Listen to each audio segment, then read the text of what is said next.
Xcon Media.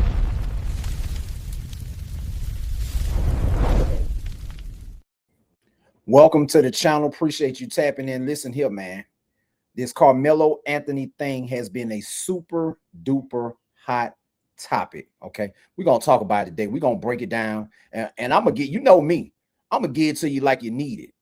So if you want content like this, man, make sure you like, comment, and subscribe to the channel, man, because I'm gonna give it to you like you don't want to hear it. Those of you who aren't familiar with the case, I think it's made definitely national news at this point. Basically, this was a track meet. Karmelo Anthony was there, and he went into a tent area of another school where he... First of all, okay, as a father of a son and daughter that play sports, that is a no-no. You are in the opposing team's tent. You got no business. Karmelo Anthony had no business in the opposing team's tent. Okay. Wasn't allowed. The people in the tent had kind of asked him to leave. He wasn't leaving. And then eventually Austin Metcalf, who is the victim in this case, comes up and he and Karmelo get into a disagreement. It's, from my understanding, is that Mr. Metcalf at some point pushes Karmelo. Now that's where he was wrong at. Okay. Okay. There are rules. Okay. True enough, Karmelo Anthony was not supposed to be there. However, who made Mr. Metcalf the overseer of everybody? Okay. He shouldn't have put his hands on Anthony. That is, listen, clear cut. We're going to blame everybody that needs blame in this video right here. You're going to get the blame. Okay. Karmelo Anthony was not supposed to be in that tent. However, the other gentleman, the gentleman that lost his life, he was not supposed to put his hands on Anthony. He should have went and got a coach or somebody proper, school authorities, to remove Mr. Anthony. Nobody made him the overseer, because let me tell you something. You cannot just put your hands on anybody. This is what happens when you put your hands on people. You cannot forcibly remove people from an area that is not your house. Okay, you got to go through the proper channels to get the help and call the people that are supposed to properly remove Mr. Anthony. That's where the victim made a fatal mistake. Kind of had been provoking Austin to push him, kind of saying things like, you know, hit me and see what happens, hit me and see what happens. But then the other side, you know, there's kind of conflicting testimony here. The other side was saying that Karmelo at one point was telling him, you know, don't touch me, I have a knife, don't touch me, I have a knife. And then Austin punches or pushes Karmelo, and then Karmelo responds by stabbing Austin, and he succumbs to his injuries. He is stabbed in the heart, and it's my understanding that that was what caused his death. And so that's kind of a very bird's eye view of the facts from what we have heard. So for those of you who aren't familiar, let me tell you something. Okay, these kids, adults, you got fully grown adults that don't know the circumstances in which you can use self-defense. Okay, pretty much. Now it varies from state to state. You got 11 states where you have a duty to retreat. So that means turn around and walk away at all costs. You got to do everything possible to avoid the confrontation. Well, Texas is not one of those states. It is a stand your ground state. Okay. Self-defense. There are 5 elements to self-defense. Okay. with the case, I think it's made definitely national news. What are the 5 elements of self-defense? Hey, I'm glad you asked, because a lot of people, okay, we cannot assume that people know this. And like the law says, ignorance of the law is no excuse. That will not hold up in the court of law. So you have to prove right here, okay, your claim to self-defense is right here, right there. You see that right there? If the state disproves any one of those claims, you are most likely going to receive a very bad outcome. Let's talk about it. Innocence. The person using the force must not be the aggressor. Okay. I don't think Mr. Karmelo Anthony met that standard right there, because his aggression in going into the tent caused it. Okay, like it or not, the jury has spoken on that. Okay, imminence. The threat must be immediate or about to occur. Okay, you have to meet force with force. All right. Was Karmelo Anthony about to lose his life in that tent? The answer is no. Okay. Let's look at this the way it needs to be looked at. The answer is no. He was not about to lose his life. There was no fear. Nobody in that tent thought that Mr. Metcalf was going to take his life. Nobody thought that. Therefore, it has to be concluded that Mr. Anthony did not think that he was about to lose his life or receive great bodily injury, because, Mr. Metcalf, they say he knew, a little judo, jujitsu or whatever. However, how did Mr. Anthony know that? He didn't know that. So, did Mr. Anthony meet this requirement? No. Okay, because you got to go back to the first element. Okay, he was the aggressor by going in the opposing team's tent. Okay, so if there was imminence, he caused it. Okay, so 1 and 2 tie in together, right? Okay, avoidance. Number 3, avoidance. Okay, the person using the force must try to avoid the situation if possible. Ties in to 2 and number 1. Okay, he did not avoid it. He walked in the opposing team's tent. They asked him to leave. All he had to do was turn around and leave. Avoidance. He did not try to avoid the confrontation. He had a knife on him. Okay, I got to tell you, young people, all right, that like to carry knives and guns and all that stuff, if you don't have these hands, you might as well stay at home and stop. If you're not going to be fighting behind that wall, it's best that you try to take that weapon and go on about your business. Okay. Proportionality. Let's get to number 4. This is a really important one. Proportionality. All right. The force used must be commensurate with the threat. Okay. Proportionality. All right. Let me break this down in layman's terms. Okay. You got to meet the same force. You got to meet force with the exact same force. If it's a punch, you got to punch. If it's a push, you got to push. You got to meet. You cannot just say somebody is punching me, so I'm going to shoot him with an AK-47. Can't do that. Force has to meet force. Okay. Number 5, reasonableness. All right. The action taken must be those that a reasonable person would have made under the circumstances. Okay. Would a reasonable person just whipped out a blade and just hit him in the chest? Would a reasonable person have done that? Okay. The jury was asked that question. Was a reasonable person, would they go ahead on and hit somebody with the knife? No.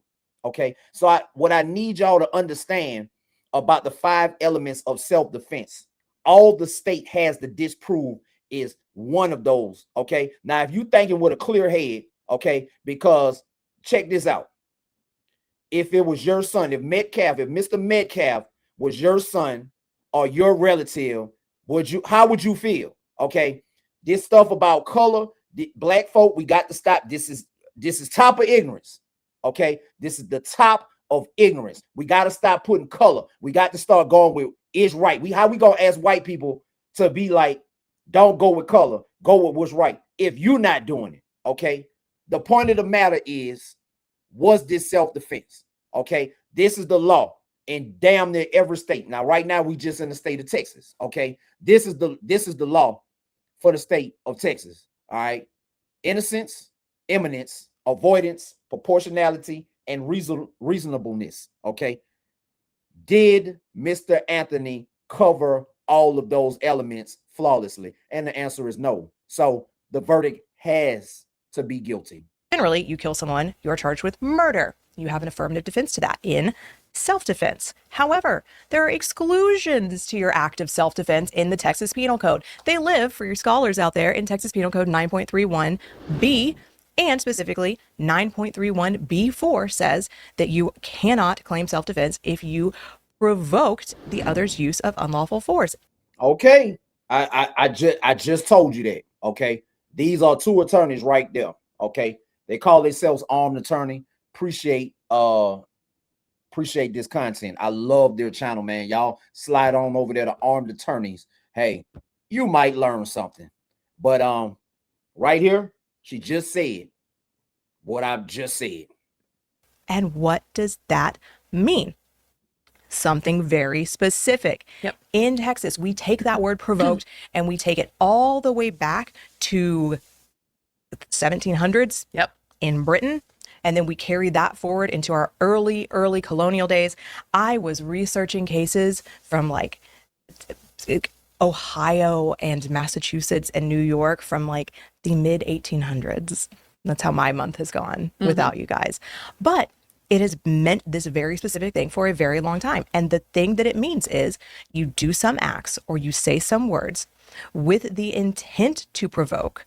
Your act or words actually do provoke someone to make a first physical attack on you. And then you use deadly force and you do it because you want to kill them.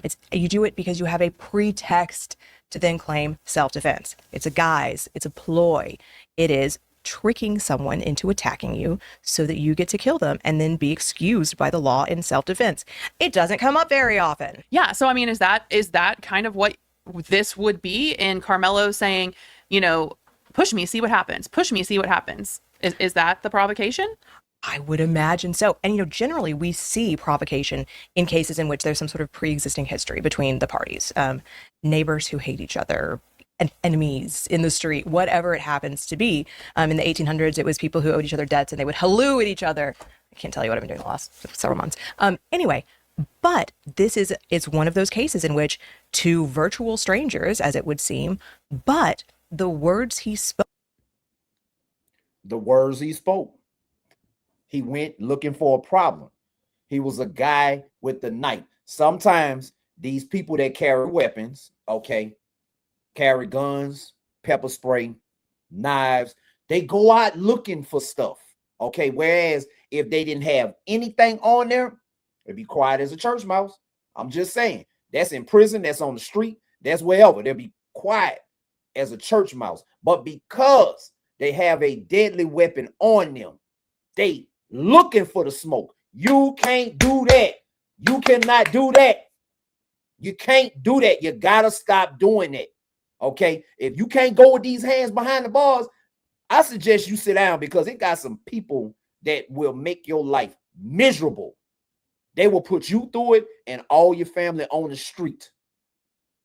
All because you made a decision that you did not have to make.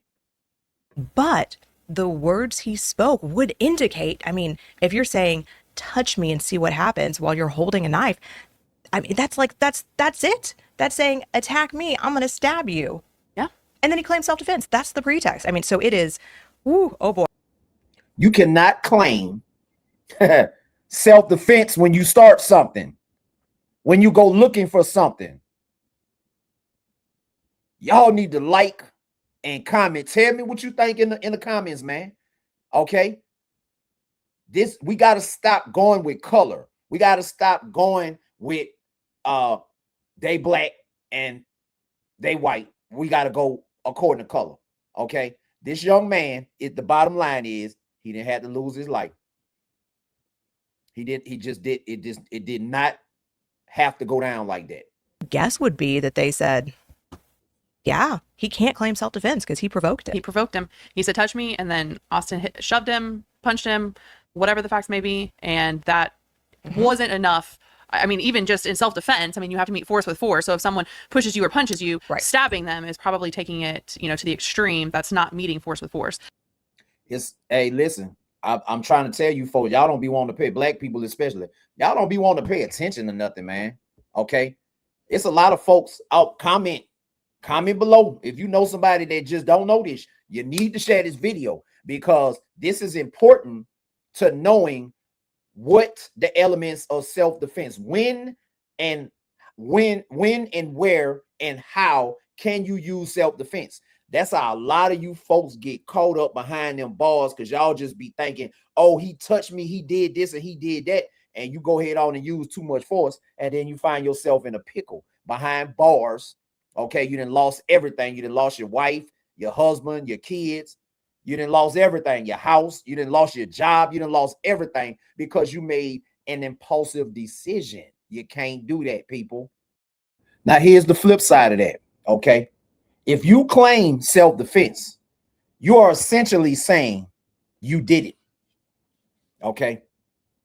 Stay to the end of the video. I'm trying to tell you something, okay? I'm trying to tell you something. I'm trying to educate you people. Stay to the end of the video. I'm about to give it to you, okay? Defense is all about, yes, I intentionally and knowingly pulled the trigger.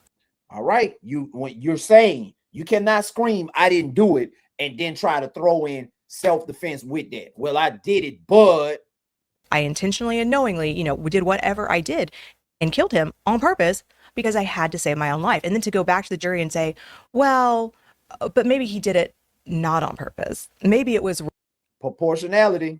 That's where the proportionality factor comes in. Did you feel like you was about to lose your life? Okay. You got to meet force with the same amount of force, people. reckless. It's not, some states have this idea of imperfect self-defense where maybe you are objectively not reasonable in your fear, but you are subjectively reasonable. And so you can get a manslaughter. We don't have that in Texas. We don't have imperfect self-defense. It's all or nothing. Manslaughter is a tough fit in there. And generally speaking, as defense attorneys, we don't want it. And normally the state doesn't want it either because the state is greedy. The state wants to eat your freedom. Yes. And so they want all or nothing because they think that means people are going to say, oh, we got to put him away. We can't let this guy walk. Okay, it's another game. It's another video for another day. But let me tell you something. Prosecutors play so many games. They will either overcharge you. You'll find a person commit one crime and they might get 30 charges, 30 counts of it. Okay. In this particular instance, they wouldn't charge him. They wouldn't try to get the jury instructions of manslaughter because it might have been somebody on the jury that did not want to convict of murder, but they would definitely convict of manslaughter, and manslaughter carries probation. Okay. So this was a straight up and down malice murder. I believe the state proved that Karmelo Anthony had ill will intent. Okay. He went up in there causing a problem. You know what I'm saying? And when somebody tried to do what they did, all right, which he was definitely in the wrong. He had no business. Okay. I tell you kids all the time, you put your hands on somebody, you don't know what they might spend the rest of their life in prison. All right, but you're going to be gone. Okay.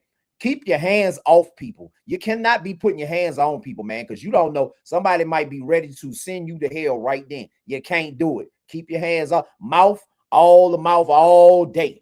All right. It's your First Amendment right to say what you need to say. Okay. But you cannot put your hands on anybody. I guarantee you, Mr. Metcalf will still be here had he not put his hands on Mr. Anthony. And another thing, all right, we're going to touch on another aspect. The video might be kind of long, but I guarantee you it's worth it because you get a perspective like never before, all right? I'm giving it to you at an angle. Ain't nobody giving it to you yet. I'm giving you all the angles at one time, all right? If you're going to scream self-defense, all right?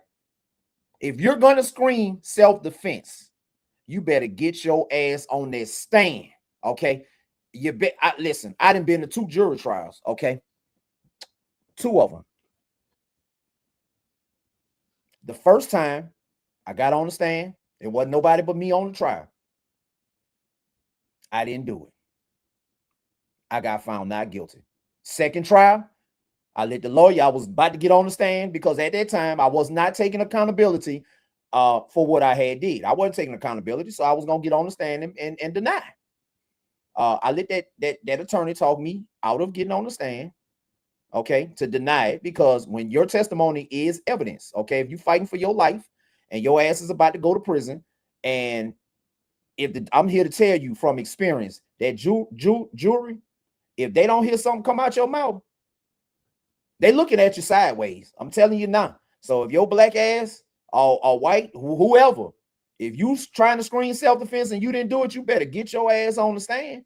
I'm telling you now, because not all, you know, the percentage of the ones that don't get on the stand is very low.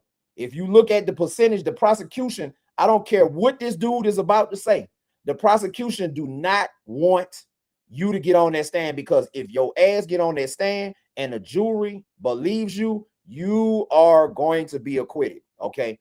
I don't care what this prosecutor said is about to say. Let's check him out. Did you expect not to hear from Karmelo Anthony? That the defense chose not to put Karmelo Anthony on the stand? Well, in many criminal cases, we never hear from the defendant. The prosecutor in me, of course, wants to ask questions, wants to cross-examine. And a lot of times in self-defense cases, the conventional wisdom is you're not going to win on self-defense unless you call your client. So I was hoping he would take the stand. I was hoping jurors in our community would get to hear whatever story he chose to tell. But, you know, ultimately it's his decision under our Constitution, and we have to respect that. And as frustrating though it may be, you know, we had to live with it. Listen, that's PR. All right. They are jumping for joy in their hearts that they got a conviction. Okay. It played out just how they wanted it to play out. Once you relinquish your right to get on the stand and defend yourself, because keep in mind, your testimony is evidence. It's evidence that got to be considered amongst that jury. It's evidence that can be considered in your appeal process. If your lawyer is not doing his job questioning you and some type of way fumbles the ball, guess what? That is a ground for appeal. If the prosecutor get up there and they do something or say something that they're not supposed to say and catch you up, that's either ground for a mistrial or some type of ground for a new trial, possibly on appeal. So of course they didn't want him to get on the stand. I don't care what this prosecutor say. You cannot believe everything. Bill, what would have been your main question that you would have wanted to ask Karmelo Anthony on cross-examination? Very simple, Will. Why did you take a knife to a track meet? That fact that he took the knife to the track meet, what does that answer tell you? It tells me that when he went out and provoked this difficulty, this confrontation with Austin Metcalf, you know, he had a secret no one else knew. He had a knife hidden. He was obviously prepared to use it. And no doubt, I told the jury that it probably empowered him. He knew that any confrontation he provoked, he was going to come out on top because he had a knife in violation of school policy. So I really do think it's important to know why he took the knife. But once we figured out he had the knife, obviously nothing good was going to happen. And Austin Metcalf lost his life because of it. Bill, what was the most powerful moment in the trial? Was there a moment or a piece of evidence that swung this decision? I got to tell you, Will, there was so much, and we were so happy to finally get to be able to share it with our jury. The videotape made it very clear. Karmelo Anthony was not surrounded. The kids were minding their own business, looking at their phones under that tent.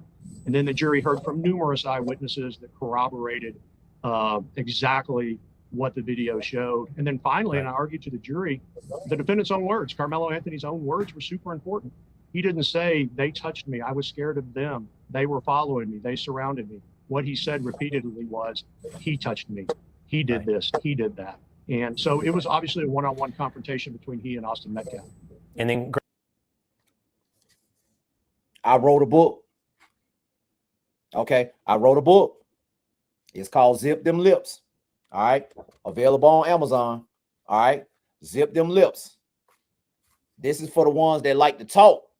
Now, this is not for, it's not for criminal, it's for anybody that finds themselves caught up in the law. All right, anything past,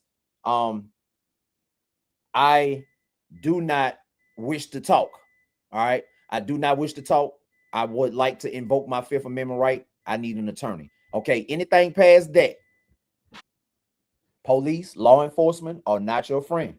You could be 100% innocent and still find yourself in handcuffs on the way to jail based on what you say to police. Because listen here, police can lie to you all day long about any and everything.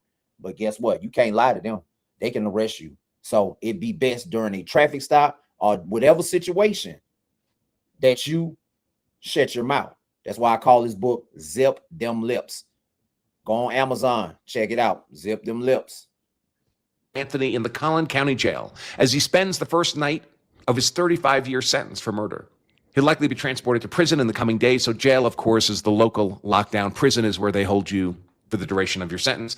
You think when Karmelo Anthony gets to prison, maybe he sits down at a table to have lunch, a bologna sandwich, and an inmate walks in and tells him, move? You think he'll move? Or you'll think he'll adopt the attitude, the contentious, outraged, murderous attitude he had with Austin Metcalf for simply being asked to leave that tent? I think Karmelo Anthony will move. And one of the longer term consequences of this trial has been the degree to which it's just exposed the level of delusion of not all, but Listen, I say it. I say it. The level of delusion that us black people be having when it comes to situations like this. Okay. Did he or did he not commit this crime? You got to ask yourself. You got to be fair and ask yourself. Because if you're not going to feel this way, if your son, husband, if one of your people got caught up in this, are you going to feel the same way that you feel now? You're not. So we got to stop this ignorance.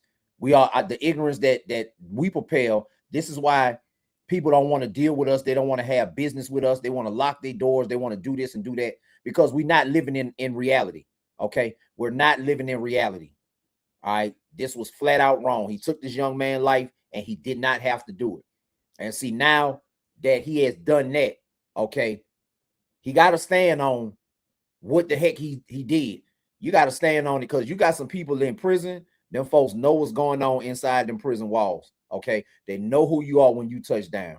All right. There's going to be somebody, not all black people is with what he did. All right. Somebody is going to try you. Okay. And you got to act accordingly. You got to stand on this. If you're not willing to stand on this type of madness, I suggest you put the weapon down and go on about your business and live to see another day. Because I'm telling you, I don't care how bad you think you are. There is somebody behind that wall that will make you tap out if you get in the wrong situation. If evidence does come out that Karmelo was not in fact fighting for his life when he stabbed and killed Austin Metcalf, do you think that the black community will accept that? If evidence shows that he did not, no, we're going to stand by ours regardless. They stand by theirs. So reality has no meaning to them. Listen, man. listen. We got to stop this. This is this right here. That's embarrassing. I ain't gonna tell you no lie. That's embarrassing. It's embarrassing. And I need to tell all races, all of us don't think like that. That is very ignorant and very embarrassing and very low class. Okay. We got to stand up. We cannot ask people to go with right if we're not trying to go with right. Man. Now keep in mind, right? While y'all want to blame everybody else, okay? The family raised a lot of money. The family raised a lot of money in this case, all right, to get an attorney. Guess what? They didn't get that attorney. Okay. So he had to go up in there with probably a public defender. Okay. So when you want to blame, if you're trying to say he didn't have adequate representation, we need to look back at his parents. Okay. I feel obliged to emphasize it's not all. It's not all.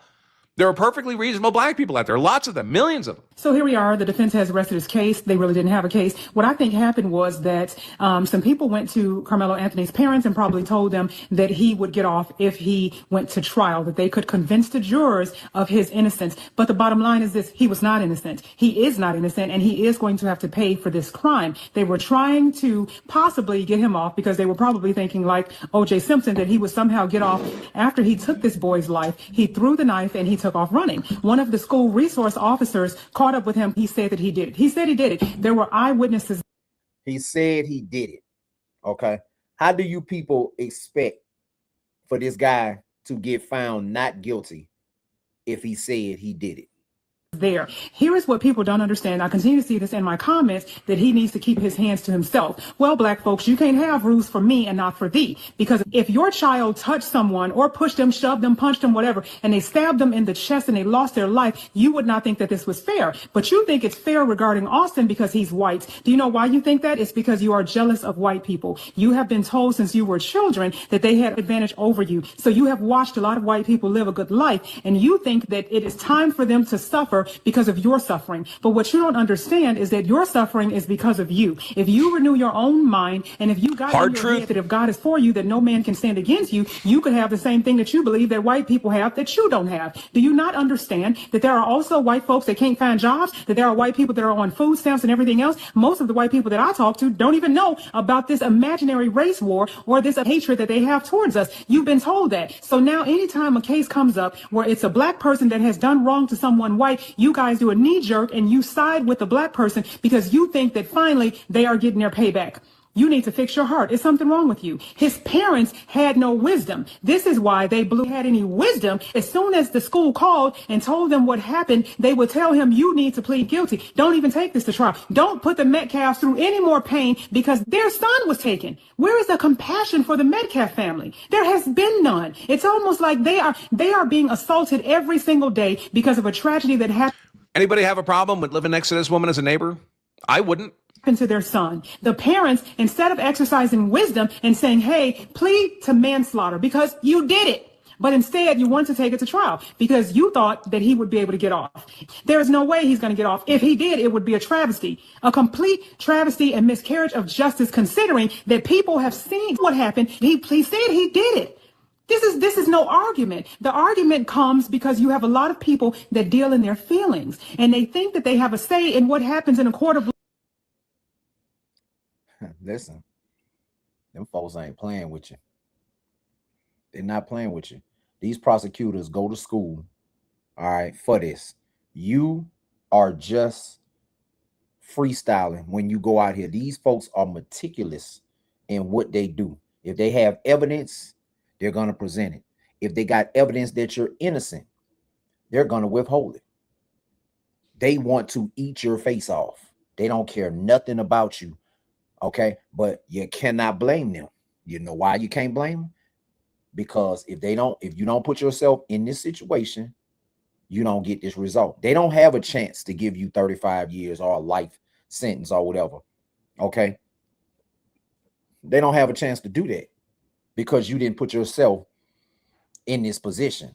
Okay, we got to take accountability, black people. All right, we got to take accountability for what we do. White people ain't got nothing to do with some of the stuff. Some of this stuff that we got going on within us is self-inflicted.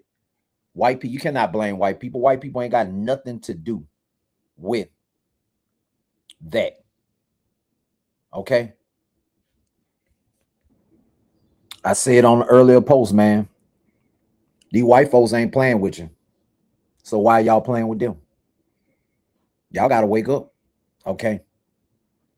Y'all be around here doing stuff. You don't know what the law is. And when them folk hit you with 100 years, you want to be in there crying and boo-hooing when a lot of this stuff can definitely be avoidable.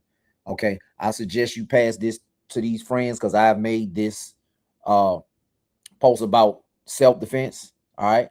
I've made it numerous times about self-defense. You got to know the levels of self-defense. All right. Know how the law applies to you in the state that you're in. Okay. If you're from Louisiana, know how it applies to you if you travel to Missouri. Okay. And meaning there are 11 states with a duty to retreat law. Okay. That means you better turn around and run like hell because like they do in New York, okay, people still get locked up, even though it was clear-cut self-defense in states like the South in New York. You probably would be going to Rikers Island.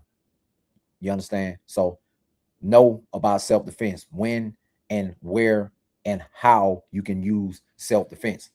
Because again, if the state disproved any of them five, not all five, one of these five right here, if they disprove one, you are on your way to prison. Okay? Did you start it? Are you the aggressor? Did you start that confrontation? Okay? Imminence. The threat must be immediate. Okay? You had no other way out. There was no other way out. But had you used death, okay, force, okay, avoidance. Did you do everything to try to avoid the situation? Did you try to walk away? Could you have walked away? Could you have de-escalated some type of way? All right, proportionality. All right, Proportionality means just because you are authorized to use deadly force does not mean you should shoot a person 10 times. Okay. You have to stop. As soon as the threat stops, you must stop. So it can very well take 5 shots. But if they can prove that the threat stopped after 2 shots, and you got to explain where them other 3 shots came from. Okay. And why did you shoot the other 3 shots? Because once that threat stopped, you are almost at a duty to go ahead on and try to help that person if possible, because they will try to use that against you as well. Especially police officers, they have a duty to help a person. And the reasonableness factor, man, the jury got to be like, man, I would have did the same thing if I was in that situation. I would have did the same thing myself. If you can't make them folks think that they would have did the same thing, all right, you are most likely going to prison. And the last and final thing, 2 more things actually. Hey, walk away. Walk away. Don't think you big and bad because you got a weapon on you. Don't be too eager to use the weapon just because it's on you. It is for self-defense. It's for protection. Okay. That means if you don't have to use it, people shouldn't even know that you have it. Just walk away. It's real simple. Try to avoid it at all costs. Because these legal troubles, this is just one of them. Getting prison is just one of them, man. You can be sued and everything. You can be sued and everything behind taking somebody's life, civilly sued, like straight up. You know what I'm saying? The last thing, if you, my friend, are claiming self-defense, you better get your butt on that stand. Okay? You only know what you know, and you don't know what you don't know. You can only answer what you know and give your truth and the facts of the case as you best remember it. If you don't remember it, you need to say you don't remember it. Okay? If you're really truly innocent, get your ass on that stand and tell them that you are innocent. Okay? Now, for me, all right, I got attorneys on retainer. Okay? If I have to do something, I'm never, ever, ever, ever trying to do anything.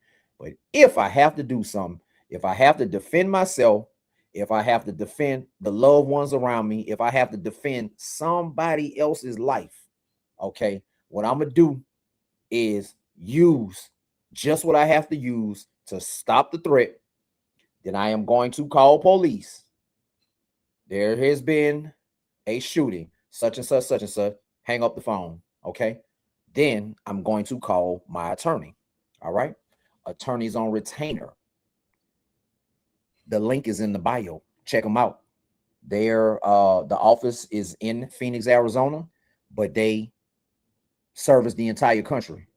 As long as they believe that you have a case of self-defense, they will represent you all the way through the process. I think they just made it to where they give you 4 attorneys. Okay. Them USCCA and all that stuff, they will drop you. They'll drop you. All right. So know what you're getting into. I did all of the research. I done been to their office in Phoenix. Or it was where do the Cardinals play? Scottsdale, wherever the Cardinals play at.